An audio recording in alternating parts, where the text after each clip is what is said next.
সুখীপুর গ্রামে নিলয় ও সৌরভ নামে দুই বন্ধু বসবাস করত। নিলয় ও সৌরভের ক্ষেত ছিল পাশাপাশি। তারা দুজনে ক্ষেতে আলু চাষ করত। যদি আমার অনেক ফসলি জমি থাকতো তবে কত রকম সবজি চাষ করতাম, কিন্তু আমার পোড়া কপাল, যে জমিটুকু আছে সেই জমিতে ভালো ফসল হয় না। যে ফসল হয় তা বিক্রি করে দুবেলা খাবারই জোটে না। নতুন জমি কিনবো কিভাবে?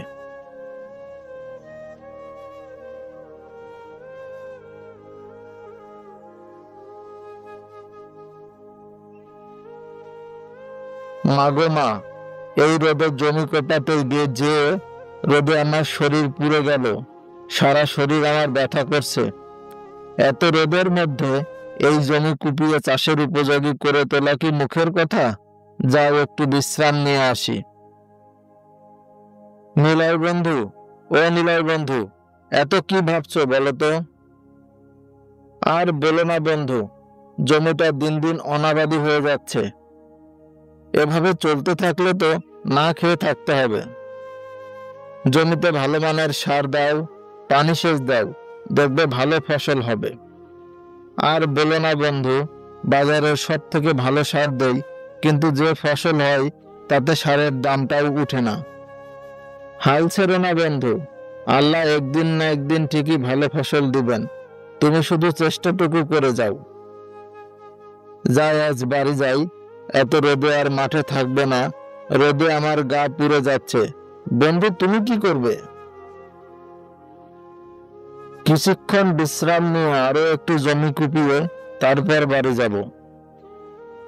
এত কাজ করে কি হবে বন্ধু? শুধু রোদে পুরো কয়লা হবে শরীরটা। চলো বাড়ি যাই বন্ধু। বাড়ি গিয়ে গোসল করে খেয়ে দুপুরে একটু বিশ্রাম নেই। কালকে আবার জমি কুপানো যাবে। তাই বলে কাজ ফেলে চলে যাব? না না বন্ধু, কাজ ফেলে বাড়িতে যেয়ে আমার ঘুমই আসবে না। তুমি যাও বন্ধু, আমি বাকি কাজ শেষ করে তারপরে গোসল করে বাড়ি ফিরব। তোমার যা ইচ্ছা তাই করো, আমি বাড়ি চললাম। নিলয় কাজ না করে বাড়ি চলে গেল। আর এদিকে সৌরভ গাছতলায় কিছুক্ষণ বিশ্রাম নিয়ে আবার জমি কুপাতে লাগলো। জমি কুপানো শেষ করে সৌরভ পুকুরে গোসল করতে লাগলো। আহ, পুকুরের এই ঠান্ডা পানিতে শরীরটা আমার জুড়িয়ে গেল। এই ঠান্ডা পানির মধ্যে আমি একটু ঘুমিয়ে নেই। পুকুরের মধ্যেই সৌরভ নাক ডেকে ঘুমাতে লাগলো। এদিকে নিলয় ওই পুকুর পাড় দিয়ে যাচ্ছিল। আরে সৌরভ, পানিতে ভেসে আসো কেন? মারা গেছে নাকি? আল্লাহ এতদিনে আমার ডাক শুনেছে। বেটা মরলে আমি ওর ক্ষেতের জমিটা নিয়ে নেব। আমার তো খুব আনন্দ হচ্ছে।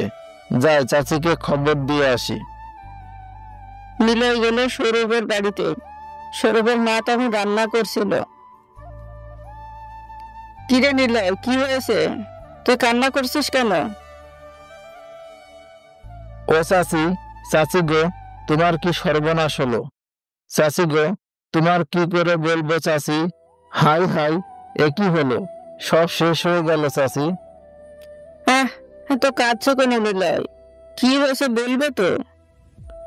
শুনলে তুমি সহ্য করতে পারবে না চাচি। তোমার সব শেষ হয়ে গেছে চাচি। হ্যাঁ, কান্না থামে, এখন বলো কি হয়েছে? কেন এত কান্না করছো? ও চাচি, তোমার সৌরভ এই দুনিয়াতে আর নেই চাচি। সৌরভের দেহটা পুকুরে ভেসে আছে। তোমার কি সর্বনাশ হলো চাচি গো? ও মা গো, হায় আল্লাহ, এ কি সর্বনাশ হলো আমার! সৌরভ যে আমার একমাত্র ছেলে। হে আল্লাহ, সৌরভকে কেন কেড়ে নিলে আমার কাছ থেকে? চল তো গিয়ে দেখি নিলয়। এ দৃশ্য তুমি নিজে চোখে দেখতে পারবে না চাচি। তুমি সহ্য করতে পারবে না চাচি। যা করার এবার আমাদেরকেই করতে হবে। গ্রামের সবাইকে খবর দিতে হবে। আমিও যাবো বাছা, চল।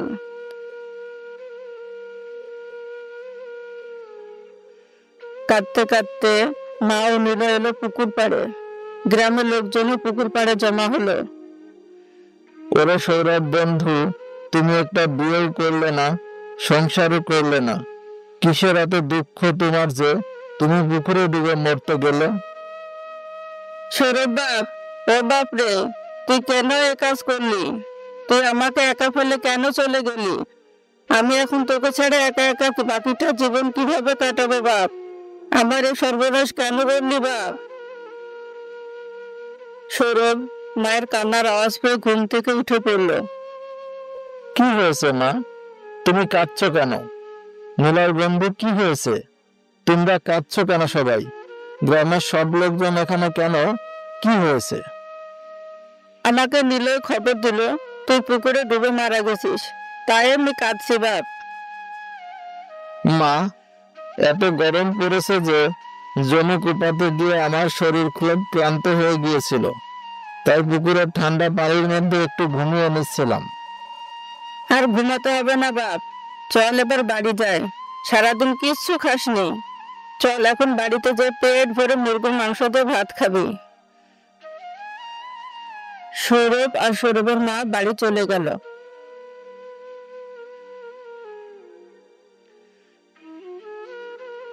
হাই রে হাই, আমার পোড়া কপাল, আমি কি ভাবলাম আর কি হলো? আমার সাথে সবসময় এমনই হয়। যাই, বাড়ি যাই। সৌরভ খাবার খেতে খেতে গল্প করতে লাগলো তার মায়ের সাথে। সৌরভ বাপ, একটু বাজারে যাবি? বাড়িতে বাজার সদাই কিছুই নেই। হ্যাঁ মা, বাজারে যেতে হবে। জমিতে ফসল ফলানোর জন্য সার আর আলুর বীজ কিনতে হবে, সাথে তোমার বাজার সদাইও করতে হবে। কিন্তু গতবার বন্যার কারণে ফসল ভালো হয়নি, হাতে টাকা পয়সা তেমন নাই। কি করে যে সংসার চালাবে সেটাই বুঝতে পারছি না। এত চিন্তা করিস না বাপ, অযথা সার কিনে কেন টাকা নষ্ট করবি বাপ? জানিস তোর বাবা কিভাবে জমিতে ফসল ফলাতো? উনি জমিতে গোবর সার দিতেন, তাতে ফসলও খুব ভালো হতো। তাহলে সার কেনার টাকাটা বেঁচে যাবে, আর সেই টাকা দিয়ে তুই বাজার সদাই আর আলুর বীজ কিনতে পারবি। বাহ মা, তুমি ভালো বুদ্ধি দিয়েছো। তুমি কত কিছু জানো। আমি কালই আলুর বীজ কিনে আনবো। তুমি শুধু আমার জন্য দোয়া করো মা, আমি যেন এবার ভালো ফসল ফলাতে পারি। মায়ের দোয়া সবসময় তোর সাথে আছে বাপ, মায়েদের দোয়া কখনো বিফলে যায় না। দেখবি এবার তোর খুব ভালো ফসল হবে বাপ। পরের দিন সৌরভ বাজারে গিয়ে আলুর বীজ কিনে জমিতে লাগাতে লাগলো। এই আলুর ফলন ভালো হলে মাকে একটি নতুন শাড়ি কিনে দেব। মা আলুর শাক খেতে খুব পছন্দ করে। এই যে আলুর বীজ, তাড়াতাড়ি বড় হও, মাকে যেন টাটকা আলুর শাক খাওয়াতে পারি, আর মুরগির মাংস দিয়ে আলু রান্নাও যেন খাওয়াতে পারি। কি সৌরভ বন্ধু, আলুর চাষ করছো নাকি? হ্যাঁ বন্ধু, কি খবর তোমার? এবার কি চাষ করবে তুমি? আমিও ভাবছি আলুর চাষ করব, তুমি কি বলো? তা তো ভালো কথা, চলো বন্ধু এবার আলুর চাষ করি। কিন্তু আকাশে তো মেঘের দেখা নেই, জমির ফসলে পানি দেব কেমন করে? এত ভাবছো কেন বন্ধু? সেচ পাম্প দিয়ে পানি সেচ দিব। সেচের পানি নিয়মিত দিলে জমিতে ফাটল ধরবে না, আর ফসলও ভালো হবে। আর কদিন পরে এমনিতেই বৃষ্টি হবে। ওরে বাপরে বাপ, সে তো অনেক খরচ। ভালো ফসল পেতে হলে খরচ তো করতেই হবে বন্ধু। কিছুদিন পর সৌরভের জমিতে আলুর গাছ জন্মালো। আলুর গাছগুলো তাজা, সতেজ, সবুজ ও সুন্দর হয়েছে। আরে বাহ, আলুর কত সুন্দর সবুজ শাক হয়েছে। আমি বরং মায়ের জন্য কিছু আলুর শাক নিয়ে যাই। তোমার আলুর গাছগুলো কি সুন্দর সবুজ হয়েছে, আর আমার আলুর গাছগুলো রুগ্ন আর ফ্যাকাশে দেখাচ্ছে। কত সার দিলাম, তবুও আলুর গাছ ভালো হলো না। শুধু সার দিলে হবে না বন্ধু, পানি সেচও দিতে হবে। নিয়ম করে পানি সেচ দাও, দেখবে তোমার আলুর গাছগুলো খুব সুন্দর আর সবুজ হবে। আর সেচ দিয়ে কি হবে, আষাঢ় মাসে এমনিতেই বৃষ্টি হবে। আমি চললাম বন্ধু।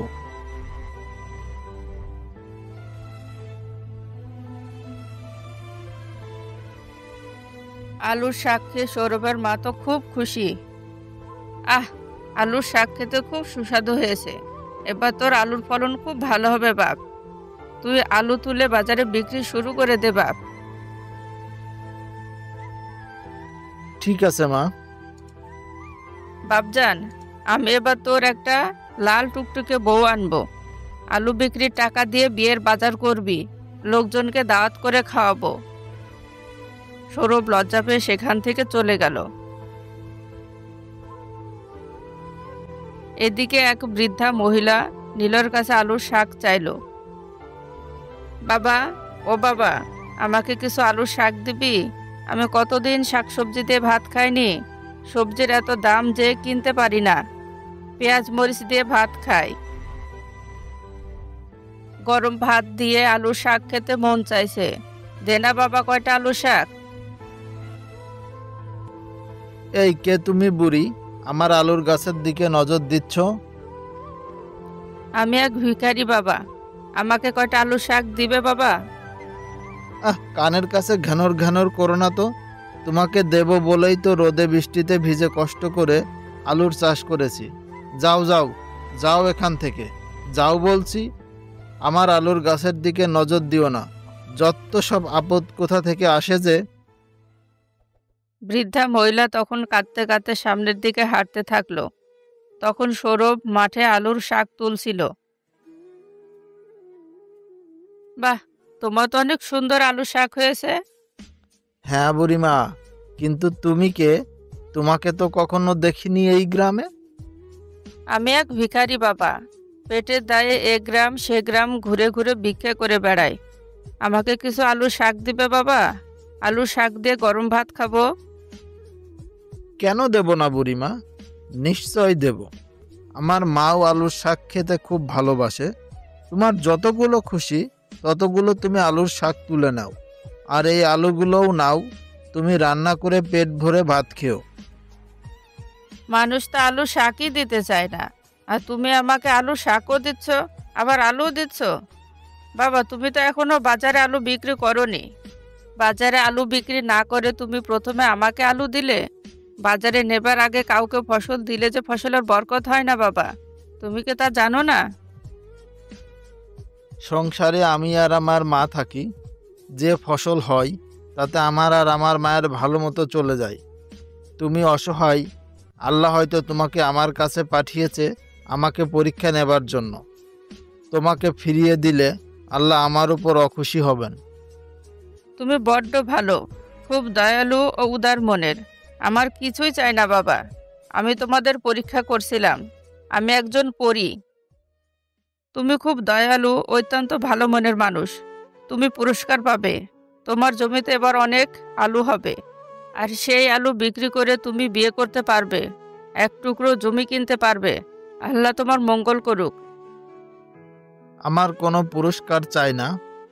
আমি চাই গ্রামের সবার ফসল অনেক ভালো হোক, তবেই সবার মুখে হাসি ফুটবে, সবাই সুখে থাকবে।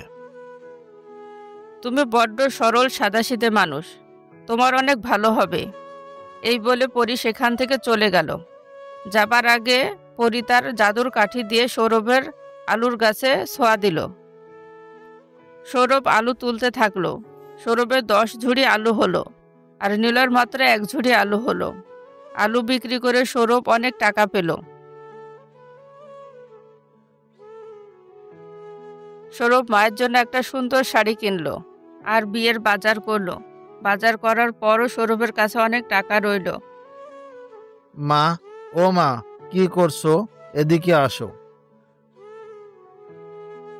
কি হলো বাপজান? মা, এই নাও তোমার শাড়ি আর বিয়ের বাজার সদাই। মা, শাড়িটা তোমার পছন্দ হয়েছে? আরে বাহ, খুব সুন্দর হয়েছে বাপজান শাড়িটা। টাকাগুলো রাখো মা। এবার আলুর ফলন খুব ভালো হয়েছে। এবার আমাদের ভালো দিন আসবে। বাড়ির সামনে ওই জমিটা কিনে নে বাবা, তাহলে দুটো জমিতে অনেক ফসল হবে, আর আমাদের কোনো অভাবও থাকবে না। ঠিক আছে মা, তুমি যা বলবে তাই হবে। বাবা, এখন যা তো গোসল করে তৈরি হয়ে নে, বিয়ে করতে যেতে হবে তো। সৌরভ লজ্জা পেল। তারপর সৌরভ বিয়ে করে ঘরে নতুন বউ আনলো। সৌরভ মাঠে যাচ্ছিল, তখন নিলয়ের সাথে দেখা হলো। কি বন্ধু, কি খবর তোমার? তোমার তো ব্যাপার স্যাপারই আলাদা। তোমার একই হাল হয়েছে। আলুর ফলন তেমন একটা ভালো হয়নি, তাই সারা বছর কিভাবে সংসার চালাবো সেই চিন্তায় আছি। নিজের জমিতে ভালোভাবে ফসল ফলাও আর মানুষকে সাহায্য সহযোগিতা করো, দেখবে তোমারও অনেক ফসল হবে আর অভাবও থাকবে না।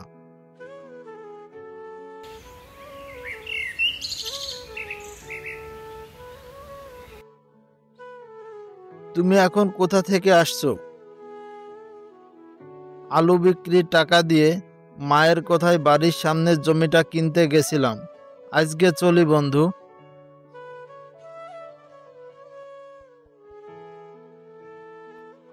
হাই রে হাই, আলু! একজন আলু চাষ করে বিয়ে করছে, জমি কিনছে, আর একজন আলু চাষ করে পথে বসেছে। সবই আলুর খেলা রে ভাই।